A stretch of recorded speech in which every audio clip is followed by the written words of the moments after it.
ঈদের দিন সকালবেলা দুই ছেলে ফাতেমার কাছে গিয়ে ডাকতেছে হাসাইন আর হুসাইন, মা মা মাগো, সকল ছেলেরা আজকে নতুন জামা পরবে, আমরা দুই ভাইয়ের তো জামা দেখি না, আমরা দুই ভাইয়ের কি জামা দিবেন না? ঈদের দিন যদি না দেন তাহলে আমরা গোসল করব না, আমরা সেমাই খাবো না, আমরা ঈদগাহেও যাব না, আমরা কিন্তু রাগ করে বসে থাকবো। মা, সবাই নতুন জামা পরে, আমরা দুই ভাইকে দিবেন না?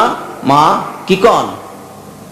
ফাতেমা দুইটা চোখের পানি ছেড়ে দিলেন, নতুন জামা চাইতেছে মায়ের কাছে, কিভাবে তাদেরকে নিষেধ করি? ফাতেমা বললেন, আচ্ছা বাবা, তোমরা একটা কাজ করো, তোমাদের জামা দর্জির ঘরে দেওয়া হয়েছে, তোমরা দুইজন গোসল করে আসো, তাইলে তোমাদেরকে জামা দেওয়া হবে। একটা সান্ত্বনামূলক বললেন আর কি, যাও গোসল করে আসো।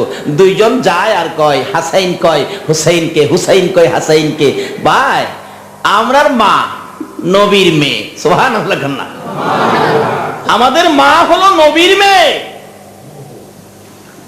বেহেশতি মহিলাদের সর্দারিনী ফাতেমা। মা বলছে জামা নাকি দর্জির ঘরে, আমরার মা জীবনেও মিথ্যা কথা কবে না, চলো গোসল করে আসি। দুই ভাই গোসল করে আইসা জামার জন্য খুশি, মার কাছে ডাকবে জামার জন্য, যায় দেখে মা ফাতেমা 2 রাকাত নামাজ পড়ে দুইটা হাত বাড়ায় ডাকতেছে, মাবুদ গো, আমি যে বলেছি সন্তানদেরকে জামা দর্জির ঘরে, খোদা গো আমি ফাতেমা হাত বাড়াইছি, এই হাতটা তুমি কেমনে খালি ফিরাইবা, জামার ব্যবস্থা করো না। আল্লাহু আকবার কর না। মা হইয়া সন্তানের জন্য হাত বাড়াই, জামার ব্যবস্থা তুমি করো না। হুসাইন পাশে দাঁড়াইয়া ডাকে, মা জামা কোথায়, আমরা গোসল করে আসছি। হাসাইন বলেন, মা জামা কোথায় গো, আমরা গোসল করে আসছি।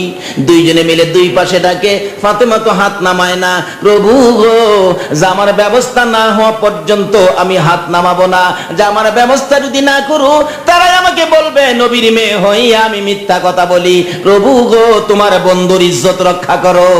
এমনি আমার আল্লাহ কয়, জিবরাইল রে, আরে জান্নাত থেকে দুইটা সুন্দর জামা নিয়ে হাসাইন আর হুসাইনের ঘরের হাত সামনে হাজির হয়ে যা।